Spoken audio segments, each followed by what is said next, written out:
এবারের ঈদুল আজহা উপলক্ষে সংযুক্ত আরব আমিরাতের সবথেকে বেশি চাহিদা দেখা যাচ্ছে ভেড়া এবং ছাগলের প্রতি। বিশেষ করে নুয়াইমি, সোমালি এবং সাইপ্রিয়ট জাতের ভেড়ার চাহিদা এবার অনেক বেশি। দামও গত বছরের তুলনায় প্রায় 10% বেড়েছে। তবে যে সমস্ত বিশেষ বিশেষ পশুর চাহিদা এবার বেশি লক্ষ্য করা যাচ্ছে তার মধ্যে উল্লেখযোগ্য নুয়াইমি জাতের ভেড়া। এটি একটি জনপ্রিয় স্থানীয় জাত যার দাম হাঁকা হচ্ছে 1500 থেকে 1650 দিরহাম। সোমালি ভেড়ার দাম তুলনামূলক সস্তা, প্রায় 700 থেকে 800 দিরহাম, তাই এবার এর ব্যাপক চাহিদা।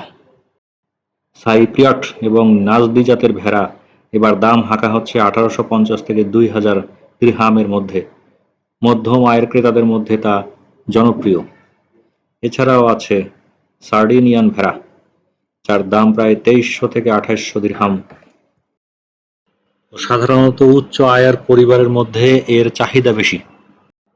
এছাড়াও আছে সোমালি ছাগল, যাদের মূল্য প্রায় 1000 থেকে 1200 দিরহাম। এদেরও প্রচুর ক্রেতা রয়েছে। এরপরই আছে ভারতীয় ছাগল। বড় আকারের এক একটি ছাগলের ওজন হয় প্রায় 60 কেজি। এগুলোর দাম হাঁকা হচ্ছে 2000 থেকে 2500 দিরহাম। চাহিদা বিশ্লেষণ করে দেখা যায় যে গত বছরের তুলনায় এবার প্রায় 80% চাহিদা বৃদ্ধি পেয়েছে, আর দামের দিক থেকে বলা যায় যে গড়ে প্রায় 10% দাম বৃদ্ধি পেয়েছে। প্রায় 45% ক্রেতা ইতোমধ্যেই পশু বুক করে ফেলেছেন। মিশর এবং লিবিয়া থেকে বারকি ভেড়া আসছে, তবে পরিবহন খরচ বেশি হওয়ায় দাম স্থিতিশীল নয়। পরিবহন এবং খাদ্য খরচ বেড়ে যাওয়ায় দাম আরও বাড়তে পারে।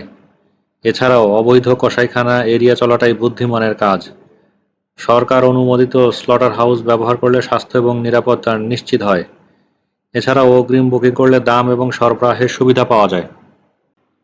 প্রিয় দর্শক, সম্প্রতি বাংলাদেশে ছোট এবং মাঝারি আকারের বেশ কিছু ভূমিকম্প সংঘটিত হয়েছে।